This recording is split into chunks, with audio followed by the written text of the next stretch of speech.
I was right. I was right. Yeah, I was right. I was right. Oh my.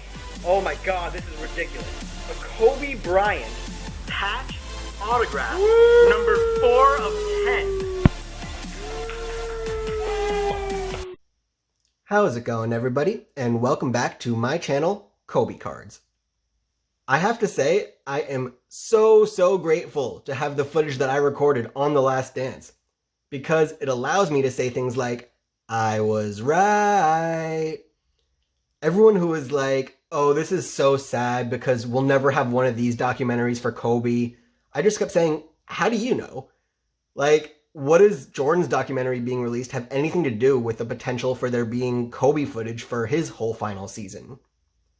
I'm going to do something unconventional, but I'm going to cut to a 1.5 week younger version of myself right now.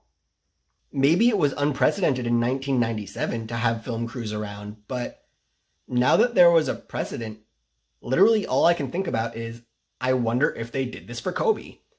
Is there secretly a collection of footage from Kobe's farewell tour that was gathered with the hopes of one day turning that into a documentary?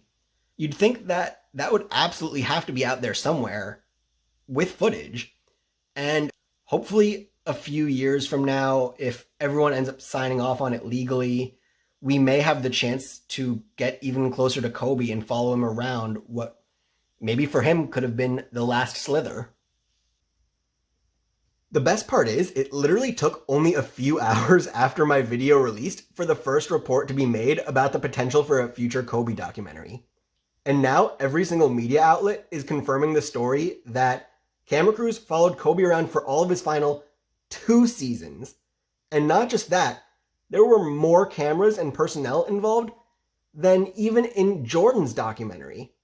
So it's official, my prediction, or rather my assumption, of a Kobe documentary was recorded and published on YouTube for the public to see hours before it began getting confirmed, left and right, from announcers, NBA players, former teammates, current and former staff alike, that there is footage out there for the future of a Kobe Bryant documentary.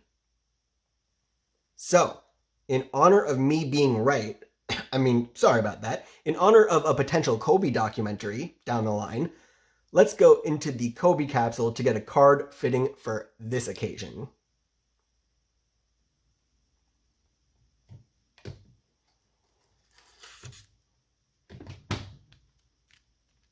All right. Here we have a 2001-2002 Upper Deck Motion Pictures Kobe Bryant insert card. This is number MP1.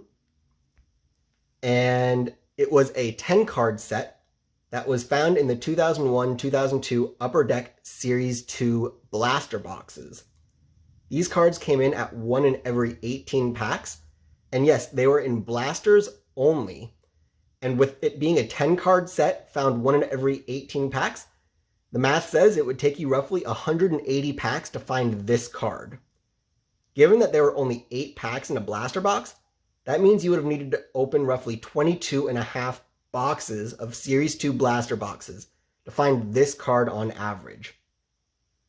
At the time, if you bought these back at face value in 2001, a $19.99 blaster, it would have run you about $450 to find this card. However, at today's prices, you're probably looking at more like $2,500 if you can even find these blasters at all. I tried looking online and I can't find a single one for sale on eBay or any sports card site. It's not easy finding blasters back from 2001, especially when they retailed for $19.99, as I mentioned. As a side note, Michael Jordan and Kobe Bryant are the featured chase cards in this product, and they advertise both Jordan and Kobe on all different variations of the cards in 2001. Whether Series 1, Series 2, Blaster, Retail, Hobby, etc. All right, onto the design. So, I love it. Plain and simple. To give you an idea of what you're looking at here, the card is on a standard card stock, but it's slightly glossy stock throughout, which helps it keep pretty good condition for corners and edges and things like that, keeping it sharp. I'm looking at you, Panini. And then they have gold foil where it says motion pictures. It's written in a gold foil. And same with where it says Kobe Bryant and Lakers, as well as the Upper Deck logo. And some of the edges as well on the outside of the film. So they've got gold foil there. And then on the film itself, only the film is holographic, so no other part of the card is, but the film is. And that is super cool. It definitely makes it look like you're actually looking at real film. If you've ever looked at film, you'll know that, it has these type of holographic qualities. And the fact is, they added all these different printing techniques onto one card. I wonder how they managed to do it without print lines being on the card. I'm still looking at you, Panini. So, insert sets from the 2000s were just unreal. I'm going to put this down for a half second.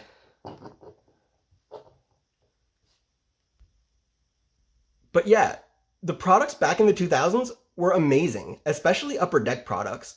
Whether it was SPX, SP Authentic, or even the base Upper Deck inserts in this particular case, each one was really so unique, and for lack of a better word, just cool. I just look at these old inserts and I get excited. I feel some type of energy coming out of the cards. And sure, some of it's nostalgia, but the designs and just the techniques that they used to make their inserts special was amazing. Don't get me wrong, cards today are fine, but they're very, and I mean very, different with regards to how they try to appeal. Whereas in the past they focused more on the designs of the insert sets, today is more eccentric. Panini is putting diamonds and other gemstones into their cards, gold and silver and other metals, making cards out of glass. And as far as inserts go, they don't focus on them as much, especially compared to the amount of focus and attention that they put on parallels. Everything needs to have a base, and then you take that base and make a silver edition and call that Prism and apply that to 50% of all products that you sell throughout all your print runs, and then take a subset of those products and make the exact same card over and over again. And here's a thought, let's just change the color. We'll have tons of base and then take every single color that you can think of and make those cards and give those cards different product runs. And when you're done with that, do it all over again, but this time add little circles on the cards and we'll call it a disco. We need higher end cards? Oh yeah, put thousands of little slits of color on cards and we'll call it a shimmer. To be fair, it's our fault a little bit as customers. We eat up whatever Panini sells us. And for those reasons, we make their jobs just too simple. Next time they need a new product, they already have the framework on a silver platter. They put an image on a card and then just release thousands of that exact same card with just every single color of the rainbow and different colors and different styles of backgrounds. I mean, you're seeing it with Mosaic now too. It's just base cards and then tons of different color variations. You can call putting gold or diamonds or making cards out of glass creative if you like, but we aren't seeing anything fun, like the type of fun you had in the early 2000s, chasing insert cards like these. All right, let's go to the back of the card though. So the back of the card, just standard design, nothing too crazy, but they definitely followed through with the whole motion pictures theme, which is very nice. I love the consistency that they have on the insert set. But we'll go straight into the quote. There's no height weight here. Whether it's a quick move that leads to a thunderous dunk or a smooth fadeaway jumper, Bryant has the talent to score at will. The young guard averaged a regular season career high 28.5 points per game en route to the Lakers' second straight NBA crown in 2000-2001. He could easily surpass that average in 2001-2002. So, there's a few things they're calling out here. One, Kobe can score at will. Agreed. Check off that box. And then they said he averaged 28.5 points per game in the 2000-2001 season, saying he could easily surpass that in 2001-2002. So, did he? Make your predictions now. Did his average go up or down from his 5th NBA season into his 6th NBA season? If you need some help, I'm going to put a graph of Kobe's points over his first 5 years of his career on the screen right now, and maybe this will help you. And the answer is no, it actually went down. I don't know if I fooled any of you out there with how I raised the hype and put the graph on, but it's actually not that big of a deal, as they did end up going on to win the NBA Finals for the 3rd straight year that season. And the team had a more well-rounded attack. So the top 4 scorers on the Lakers in 2000-2001 were Kobe, Shaq, Rick Fox, and Derek Fisher. The next season, their top 4 scorers were the exact same 4 players. However, all 4 of them year over year had their averages drop. But the Lakers actually saw a very minor increase in scoring in points per game. Thus, it was really the Lakers' depth being slightly stronger on the roster.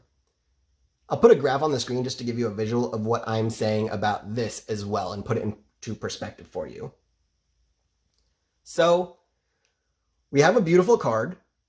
The passage was fine, but the main reason I wanted to share the card is because I feel hopeful that there may be an opportunity in the future, whether 1, 5, or 10 years from now down the line, to be able to experience and witness some really nice memories of Kobe Bryant on his farewell tour. Let me know what you think the name of his documentary will be. If it's not Mamba Out, that's what I think it's going to be. For me, those 2 words are just so iconic, and they represent everything about Kobe. The way he put his heart and soul into every game of basketball until he physically couldn't anymore.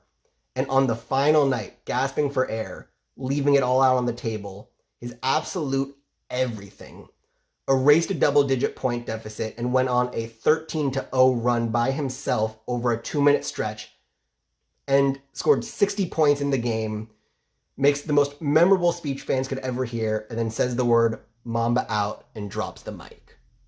For me, there's just nothing more fitting than that.